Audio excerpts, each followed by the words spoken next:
Hello student, तो मैं आपके सामने लेके आई हूँ आज जैव प्रक्रम का पार्ट 2। आज का वीडियो बहुत ही ज्यादा इंटरेस्टिंग होने वाला है। जुड़े रहिए वीडियो के अंत तक। आज हम पढ़ेंगे पार्ट 2 में पोषण, न्यूट्रिशन के बारे में पढ़ेंगे। जैसा कि आप लोगों को मैंने पहले वीडियो में बताया था कि न्यूट्रिशन क्या है। इस प्रक्रिया के अंतर्गत सजीव भोजन ग्रहण करते हैं। क्या करते हैं? जो सजीव है ना, वो भोजन ग्रहण करते हैं और उससे ऊर्जा प्राप्त करते हैं। ये काम करता कौन है? ये काम करते हैं सजीव। भोजन ग्रहण करते हैं सजीव, क्योंकि सजीवों को क्या चाहिए होती है? ऊर्जा। तो न्यूट्रिशन मतलब सजीवों द्वारा भोजन ग्रहण करना और उससे ऊर्जा प्राप्त करना। आज हम इसमें समझेंगे कि आखिर पोषण की आवश्यकताएं क्या है, क्यों हमें भोजन की आवश्यकता है, क्यों करते हैं हम लोग भोजन, क्या इसकी इंपॉर्टेंस है बॉडी में। देखो यहाँ पे, इसलिए करते हैं भोजन ताकि हमें ऊर्जा मिल सके। अगर हम लोग भोजन नहीं करेंगे तो हमको ऊर्जा नहीं मिलेगी। आप लोगों को पता है कि अगर आप खाना नहीं खाएंगे तो आप चल भी नहीं पाएंगे।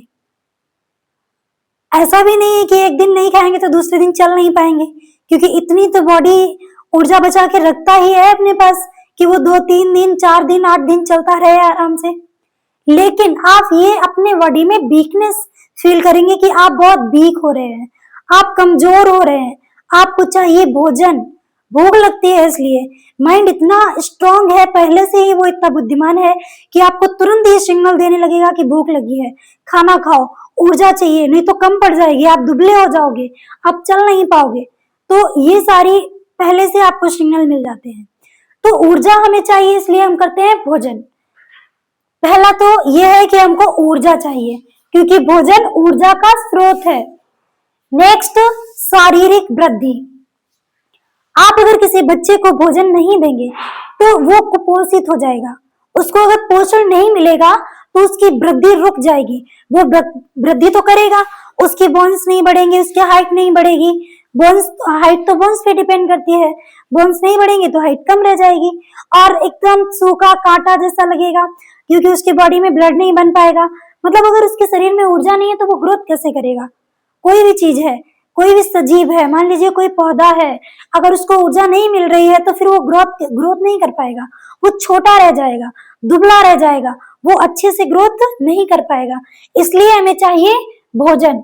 तो जो छोटे बच्चे होते हैं ना, उनको ज्यादा से ज्यादा न्यूट्रिशन वाली चीजें खिलाइए, जिसमें बहुत ज्यादा पोषक तत्व हो, वो चीजें खवाइए, क्योंकि उनका पेट तो छोटा होता है। इतना सारा खाना तो वो नहीं खा पाएंगे कि वो 4 रोटी खाएंगे, 10 पराठा खाएंगे, नहीं ना। तो उनको पोषण वाली चीजें खिलाइए, जिसमें अधिक पोषण हो, ताकि उनकी ग्रोथ अच्छी हो।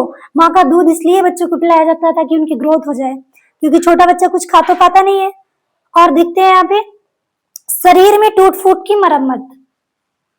आप बताइए, आपको चोट लग जाती है तो वो सही कैसे होती है?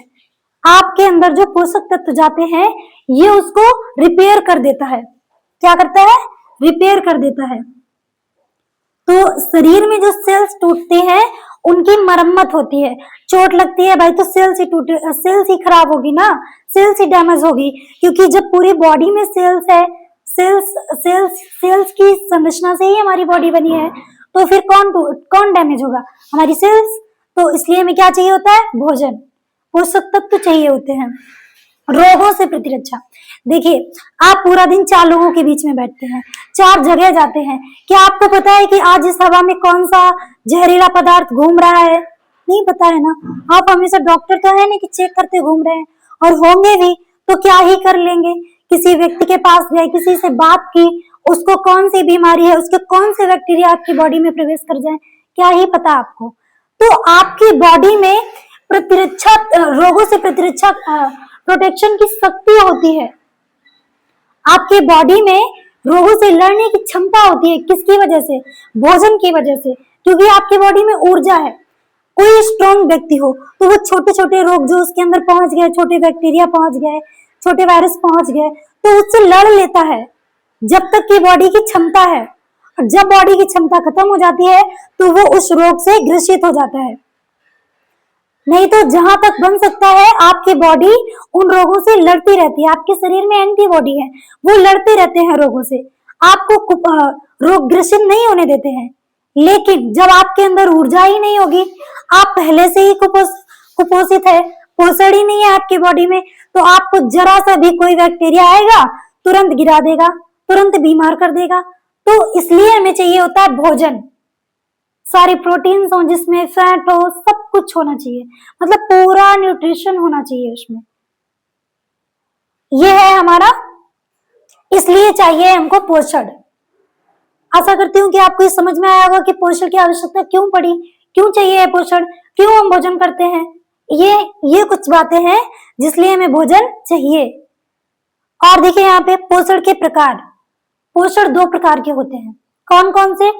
स्वपोषी और विषमपोषी, या हम बोलते हैं परपोषी। स्वपोषी कौन होता है? स्वपोषी वे होते हैं जो अपना भोजन स्वयं बना लेते हैं। बेटा आप बताइए, क्या आप लोग अपना भोजन स्वयं बनाते हैं? मैं पकाने की बात नहीं कर रही हूँ। नहीं, आप ये बोलो मैम हाँ मेरी मम्मी तो खुद ही खाना बनाती है, या हम तो खुद ही पराठा बना के खाते हैं। हम वो बात नहीं कर रहे हैं। आप अपना भोजन स्वयं नहीं बना पाते? क्या आप लौकी खुद बनाते हैं? क्या आप पालक खुद ही बना लेते हैं? नहीं ना। ये चीजें आपको प्रकृति से मिलती हैं। आप कहीं ना कहीं जानवरों पे डिपेंड है भोजन के लिए। जो लोग मांसाहारी हैं वो जानवर से भोजन लेते हैं, मांस खाते हैं, कोई मछली खाता है, मुर्गा खाता है। और जो लोग शाकाहारी हैं वो प्रकृति पर डिपेंड है। उनको चाहिए पालक, चाहिए लौकी, कद्दू, चावल। ये चीजें कहाँ से आती हैं? ये आती हैं प्रकृति से। जो अपना भोजन खुद बनाते हैं वो होते हैं हमारे स्वपोषी। जैसे कि पौधे जो है ये स्वपोषी हैं, ये अपना भोजन खुद बनाते हैं। आप इनको लौकी, तोरी, पालक देने नहीं जाते हैं, ये खुद ही अपना भोजन बनाते हैं। ये मैं अगले वीडियो में आपको बताऊंगी कि ये अपना भोजन कैसे बनाते हैं। फिलहाल आप ये समझिए, विषमपोषी या परपोषी, विषमपोषी या परपोषी जो दूसरों पर आश्रित हो, जो भोजन के लिए इस इंतजार में हो कि भैया पालक तैयार हो जाए तब हम उसे पका के खाएं, या फिर वो सोच रहे हो तालाब के किनारे जाएं तो हम मछली मार के लाएं तो उसको पका के खाएं, या फिर वो ये सोच रहे हो कि हमारे पौधे में लौकी लग जाए तो उसको पका के खाएं। तो ये दूसरों पर आश्रित कैसे है? शेर भी तो दूसरे पे आश्रित है, वो अपना भोजन नहीं बना सकता। उसे चाहिए, वो देखता रहता है सारा दिन कि कोई लोमड़ी निकल जाए, अरे भैया कोई छोटा जानवर निकल जाए जिसे वो मार के खा जाए। मांसाहारी है ना तो दूसरों का मांस खाता है। और ह्यूमन क्या करता है? मानो शाकाहारी मांसाहारी दोनों है। तो ये क्या करता है? ये इंतजार करता है अपनी फसल का। तो ये कहां से आ रही है? ये आ रही है प्रकृति से। ये अपना भोजन खुद नहीं बना पा रहा है, बल्कि कहीं ना कहीं जानवरों और पेड़ पौधों पर डिपेंड है। इसलिए जो हमारा ये ह्यूमन है ना और एनिमल है, ये परपोषी है। कैसा है? विषमपोषी है, क्योंकि ये दूसरों पर आश्रित है। मुझे उम्मीद है कि आपको ये समझ में आया होगा कि हमें भोजन की आवश्यकता क्यों है, पोषण क्या होता है, इसकी आवश्यकता क्यों है और ये कितने प्रकार का होता है। मैंने ये इस वीडियो में क्लियर कर दिया है। आगे का पार्ट मैं नेक्स्ट वीडियो में दूंगी, क्योंकि ये वीडियो फिर बहुत लंबा हो जाएगा। Thank you.